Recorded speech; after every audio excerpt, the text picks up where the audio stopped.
বাচ্চারা কি করছো? চলো আজ আমরা শিখব মানব দেহের 5টি ইন্দ্রিয় সম্পর্কে।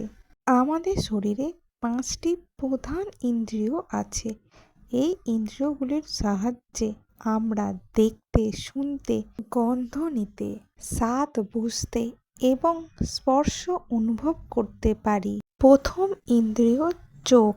চোখ দিয়ে আমরা পৃথিবীর সুন্দর জিনিসগুলি দেখতে পারি, যেমন ফুল, পাখি, বই, খেলনা এবং আমাদের বন্ধুদের।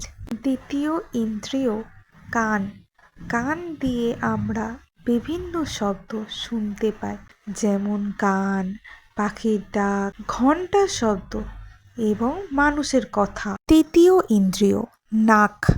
নাক দিয়ে আমরা গন্ধ চিনতে পারি, যেমন ফুলের সুন্দর গন্ধ, সুস্বাদু খাবারের গন্ধ বা বৃষ্টির মাটির গন্ধ। চতুর্থ ইন্দ্রিয় জিহ্বা। জিহ্বা দিয়ে আমরা খাবারের স্বাদ বুঝি, যেমন মিষ্টি, টক, নোনতা, তিতা এবং ঝাল। পঞ্চম ইন্দ্রিয় ত্বক। ত্বক দিয়ে আমরা স্পর্শ অনুভব করি, কোনো জিনিস গরম না ঠান্ডা, নরম না শক্ত, সবই ত্বকের মাধ্যমে বুঝতে পারি।